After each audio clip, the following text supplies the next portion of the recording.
On Snow White and the Huntsman, our costumes were designed by three-time Oscar winner Colleen Atwood. Colleen is a true artist, and I was amazed by what she created for us. Colleen Atwood, costume designer for Snow White and the Huntsman. The first character that I encountered on the film was Kristen Stewart, who's playing Snow White.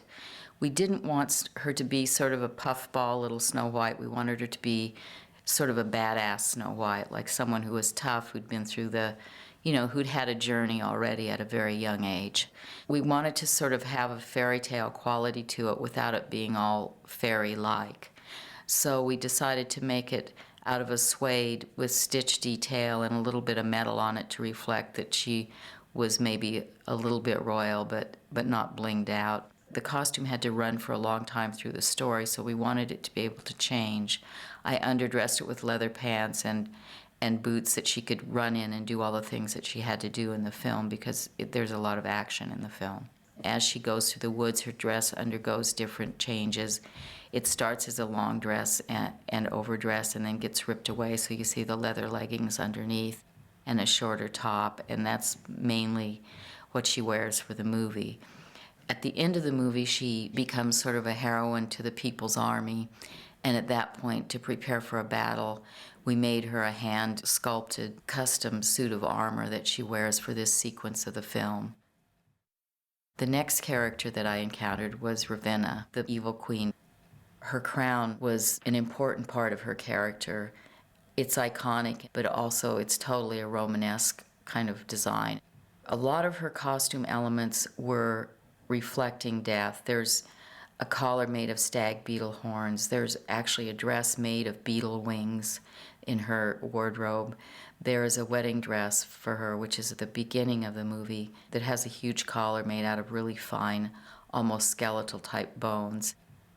She also has a cape made of cock feather that have been carved and sculpted into a shape on a cape. I call it her transforming cape because she becomes birds when she wears it.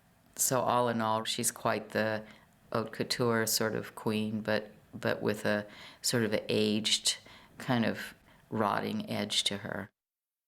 The next character that I encountered was Chris Hemsworth, who is our lovely huntsman. Everything that he wears in the film, he carries on his back, his weaponry, everything. So we designed it all to work in that way. He has different variations of it, coat on, coat off, but it's basically that. And it's all made out of real materials that you could find in the woods, like different kinds of buffalo leather and all kinds of leather sewn together by hand, all handmade, a rough woven, hand-woven linen shirt fabric. He was definitely sort of the organic character of the story.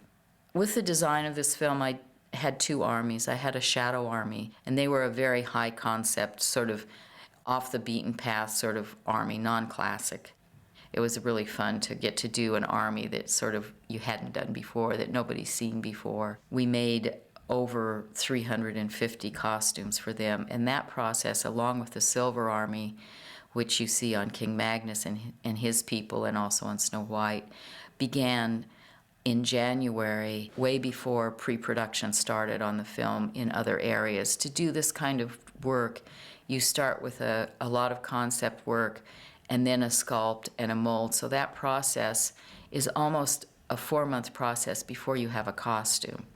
So we had to begin these guys even before we had a final script. We knew they were going to be in there. I think they look pretty scary when you see all 1,000 of them coming at you in the movie. I've made over 1,000 costumes for this film, including 2 armies. It's been an incredible undertaking, and collaborating with these 3 main actors, this has been an amazing experience for me.